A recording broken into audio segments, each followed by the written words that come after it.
إن الحمد لله نستغفره ونستغفره ونعوذ بالله من شرور أنفسنا ومن سيئات أعمالنا من يهده الله فلا مضل له ومن يضلل فلا هادي له أشهد أن لا إله إلا الله أشهد أن محمدا عبده ورسوله صلى الله عليه وسلم على آله وصحبه أجمعين ثم أما بعد السلام عليكم ورحمة الله وبركاته. Уважаемый господин президент Республики Кыргызстан Садыр Нургажаевич и Камчыбек Кадыршаевич, я гражданин Республики Казахстан Бисекенов Ерлан Сасымбекович. Причина моего заявления является в том, что сегодня, до 2 декабря, Республики Кыргызстан получают некоторые люди мандат, чтобы баллотироваться в депутаты Республики Кыргызстан. В связи с этим я хочу сделать срочное заявление, так как мне пришлось сделать срочное заявление, так как я нахожусь в Саудовской Аравии, в городе Медина, совершаю малый хадж. И мне пришлось сделать срочное заявление, несмотря ни на что, потому что сегодня, 22 декабря, мои друзья сообщили, что получает одна женщина, Тохта Бубы Оргалча. Эта женщина являлась гражданкой Республики, Китайской Народной Республики. Ее муж Балгабаев Нурисламбек Шабыевич. В данный момент он изменил фамилию, является Шабыев Нурисламбек Шабыевич. Дело в том, что в 2012 году мне приходилось иметь дело с этими людьми. В 2012 году Нурисламбек Шабыевич, приехав в Казахстан, задолжал большую сумму, и его товар арестовали. И, находясь на складе, он обратился ко мне с просьбой, чтобы я стал его партнером, торговым партнером, так как я вел тогда свои торговые дела в городе Алматы. Я согласился, и мы выкупили его товар, который находился на складе, на $100 000. Я в тот момент оплатил $60 000, и мы выкупили его товар и направили в Российскую Федерацию. И он пригласил меня в город Гуанчжоу, Китайская Народная Республика, так как находился там фабрика, с которой у них был контракт.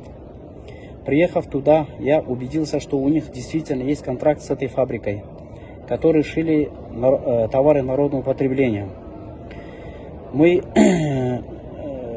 встречались с директором этой фабрики, и они показали мне, что у них есть контракт с этими людьми. В тот момент у них была квартира в городе Гуанчжоу, которая была заложена на этой фабрике. Так как они должны были расплатиться с этой фабрикой, так как они заказали на $500 000 товары народного потребления, и эта фабрика вовремя выполнили свою обязательство перед этими людьми, и они должны были выкупить, и шло время, и они обратились ко мне, чтобы я внес туда оставшуюся сумму. Я внес туда $225 000, и они выкупили свою квартиру, и в оконцовке получилось так, что они исчезли в неизвестном направлении, оставив меня ни с чем. Впоследствии я нашел эту женщину, его жену. Она являлась в тот момент, в 2012 году, гражданкой Республики, Китайской Народной Республики. Там, где живут большинство кыргызы, в Кыргызской области Китайской Народной Республики. Я нашел их родственников и нашел ее. Пообещав со мной рассчитаться, эта женщина снова исчезла на неизвестном направлении, и мне пришлось вернуться в Казахстан. Я продолжил поиски в Кыргызстане и нашел Шабыевича Нурисламбека. И он мне пообещал, что в течение полгода рассчитается со мной. И проводил меня, пообещав, что каждый месяц мне будет отправлять 20-30 тысяч долларов. Я ждал 2-3 месяца, прошло 3 месяца, и я в 2019 году приехал туда, в Кыргызстан, и нашел его, и когда нашел, обнаружил его в Бишкеке, и он мне снова пообещал, что в течение полгода со мной рассчитается, и показал мне, что у него есть контракт с государством, что в городе Бишкек он ставит маршрутные автобусы, что с Китая он будет привозить автобусы и будет ставить на какие-то маршруты. Я точно не помню, но он мне показал контракт, что у него был на руках. И поверив его словам, я снова уехал в Казахстан, и он должен был каждый месяц отправлять мне 20-30 тысяч долларов. В оконцовке, через полгода, так как я уехал за границу, в Малайзию, у меня не было времени контролировать его. Когда через полгода я приехал, он переехал со своей квартиры, и я не нашел его. В 2020 году, когда я нашел, эти люди отказались выплачивать мне мои долги, расплачиваться со мной. Сказали: обращайся куда хочешь, и ты не докажешь, что мы тебе должны. Уважаемый президент Садыр Нуркожаевич, я считаю, что эта женщина недостойна быть депутатом Республики Кыргызстан и иметь отношение в политике Республики Кыргызстан, какое-то отношение в политике.